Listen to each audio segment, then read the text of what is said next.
Hello friends, अर्थ angels में मैं पूनम कपूर आपका स्वागत करती हूँ।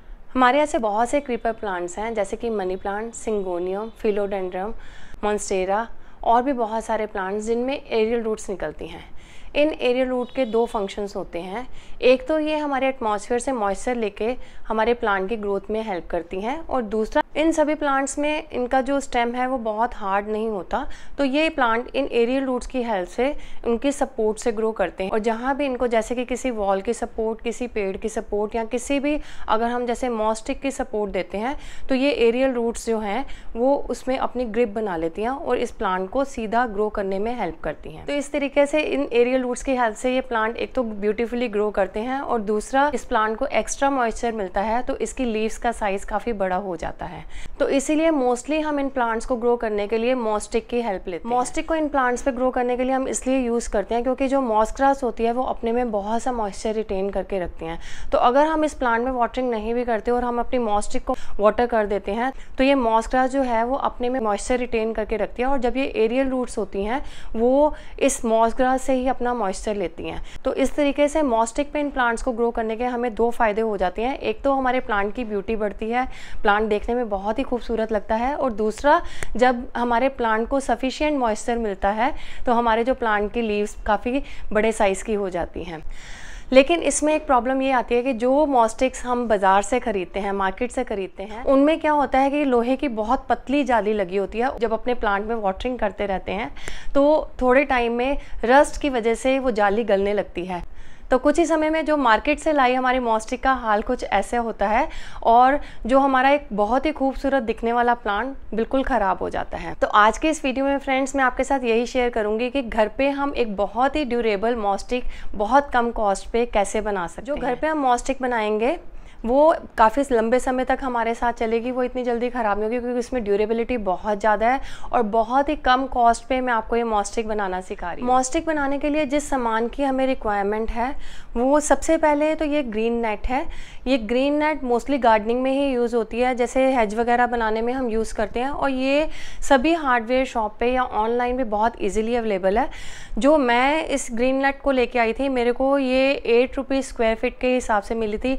अब ये डिपेंड करता है आपके एरिया में ये किस प्राइस पे मिलती है, और ये अलग अलग साइजेस में अवेलेबल है। अगर आप चाहें 2 फीट की, 3 फीट की, 4 फीट की, मैंने 5 फीट की खरीदी है क्योंकि मेरे को लगभग 5 फुट का जो है मॉस्टिक बनानी थी। इसके अलावा बैम्बू स्टिक्स मेरे को चाहिए। अब जो भी आपने ग्रीन नेट ली है, ग्रीन नेट से जो है 1 फीट एक्स्ट्रा लेंथ आपके मॉस्टिक की होनी चाहिए। जैसे मैंने 5 फुट की ग्रीन नेट ली थी तो मेरे को लगभग 5.5 या 6 फुट की मैंने ये बैम्बू स्टिक्स ली हैं।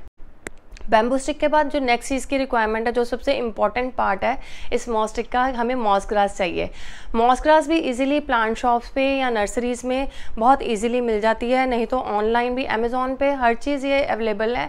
अमेज़ॉन से आप मंगवा सकते हैं और मोस्टली ये प्लांट शॉप्स में या किसी भी अच्छी नर्सरीज़ में जाएंगे तो ये पर केजी के हिसाब से मिलती है। मेरे को ये मॉस ग्रास 150 पर केजी के हिसाब से लिया, जिसमें लगभग 2 मॉस स्टिक्स मैंने 5 फुट की बनाई हैं 1 केजी मॉस ग्रास में। और इन सारे सामान को टाई अप करने के लिए हमें ये प्लास्टिक टाई बेल्ट्स चाहिए, और ये भी आपको किसी भी इलेक्ट्रिसिटी शॉप पे जहाँ से इलेक्ट्रिसिटी का सामान मिलता है या हार्डवेयर शॉप पे आपको इजीली मिल जाएंगी। ये 80 रुपीज़ पर पैक है और इसमें लगभग 100 टाई बेल्ट्स हैं और लगभग 15 से 20 टाई बेल्ट्स मेरी ये 5 फुट की स्टिक में यूज़ हुई हैं। तो अगर हम टोटलिटी में काउंट करें तो ये हमारी मॉस्टिक जो हम मार्केट से लेके आते हैं उससे काफ़ी रिजनेबल पड़ेगी। अगर आप चाहें, अगर आप अपनी कॉस्ट थोड़ी सी और कम करने चाहते हैं तो उसके लिए आप अगर चाहें तो बैम्बू की जगह अगर आपके पास कोई प्लास्टिक पाइप घर में अवेलेबल है आप वो यूज़ कर सकते हैं, प्लस टाई बेल्ट की जगह आप सुतली बांध सकते हैं। पर प्लास्टिक टाई बेल्ट जो हैं वो थोड़ी सी ज़्यादा मजबूत रहती हैं और उसमें फिनिशिंग थोड़ी सी ज़्यादा अच्छी आती है। आप सुतली या जैसे नारियल की रस्सी का भी यूज़ कर सकते हैं। ये तो हो गया जो सामान हमें रिक्वायर्ड था मॉस्टिक बनाने के लिए। अब मैं आपको बताती हूँ कि कैसे हम ये मॉस्टिक बनाएंगे। जैसे कि मैंने आपको बताया, मैंने जो एक ग्रीन नेट की लेंथ 5 फुट ली थी और इसकी जो चौड़ाई है मैंने लगभग 1 फुट ली है, यानी कि 12 इंच। 12 इंच नापने के बाद मैंने इस नेट को बिल्कुल सीधा कट कर लिया है। अब ये कट करने के बाद ये मेरा लगभग 5 फुट बाय 1 फुट का पीस रेडी है मॉस्टिक बनाने के लिए। अब नेक्स्ट स्टेप कि मार्केट से लाई गई जो मॉस घास है इसको मैंने हाथों से लूज़ कर लेना है। और लूज़ करने के साथ साथ अगर इसमें कोई भी गंदगी, कंकड़ या कोई प्लास्टिक का कोई तिनका विनका है, मैं उसको निकाल लूँगी ताकि मेरे प्लांट को किसी तरीके का कोई नुकसान ना पहुँचे। मॉस घास को लूज़ करने के बाद इसकी अब एक थिक लेयर मैं इस नेट पे इस तरीके से बिछानी शुरू करूँगी, एक सिरे से लेके दूसरे सिरे तक। मॉस घास को बिछाते हुए हमें एक चीज़ का ध्यान रखना है कि इसकी जो भी हम एक लेयर जो लगा रहे हैं ये बिल्कुल इवनली स्प्रेड हो। ऐसा नहीं होना चाहिए कि मॉस घास कहीं कम हो और कहीं ज़्यादा है। मॉस घास को हमने बहुत नीटली स्प्रेड करना है। अब हमने बैम्बू स्टिक को सेंटर में प्लेस करना है, उसके एक सिरे को ग्रीन नेट से थोड़ा सा नीचे रखना है और जो दूसरा सिरा है वो जो एक्स्ट्रा पोर्शन जो हमने स्टिक का 1 फुट एक्स्ट्रा पोर्शन लिया था ताकि हमारे गमले में इसको हम अंदर जो मिट्टी के अंदर जाएगा उस हिस्से को रखना है। इसके अलावा जो हमारी ये बैम्बू स्टिक बिल्कुल सेंटर में प्लेस होगी। सेंटर में प्लेस करने के बाद पहले बिल्कुल सेंटर से हमने अपनी इस नेट को फोल्ड करके एक टाई बेल्ट से बांधना है। सेंटर से हम इसलिए स्टार्ट करते हैं ताकि इससे हमारी फिनिशिंग जो है बनी रहे और हमारे लिए तो इस नेट को बांधना इजी हो जाता है क्योंकि सेंटर की सपोर्ट के बाद हम दोनों सिरों की तरफ धीरे धीरे बढ़ते हैं। अब इन टाई बेल्ट्स की हेल्प से धीरे धीरे हम दोनों सिरों तक इस अपनी नेट को अच्छे से टाइट कर देंगे। हमने ये काम बहुत ही नीटली करना है और इन टाई बेल्ट्स को पास पास बांधना है ताकि जो हमारी नेट मजबूती से बंद हो जाए। अब जो नेक्स्ट मेन काम आता है कि इन सिरों को हम किस तरीके से फिनिश करना है। तो ऊपर के सिरे पे जो हमने थोड़ा सा अपनी बैम्बू स्टिक को नीचे की तरफ रखा था तो ऊपर के हिस्से को इस तरीके से फोल्ड करके हम अच्छे से 3 या 4 टाई बेल्ट्स बांध के इस सिरे को बिल्कुल तरीके से बंद कर देंगे। ऐसा हम इसलिए करते हैं, इस सिरे को बंद इसलिए करते हैं ताकि जो हमारी मॉस घास बाहर ना निकले और दूसरा हमारी जो बैम्बू स्टिक भी है वो अंदर इसमें दबी रहे। अब ये देखिए इस तरीके से मैंने अपने मॉस स्टिक के ये जो ऊपर के सिरे को अच्छे से टाई बेल्ट से बांध दिया है। अब इसी तरीके से जो नीचे का सिरा है जो ये मिट्टी में जाएगा इसको भी मैंने बहुत अच्छे से बांधना है।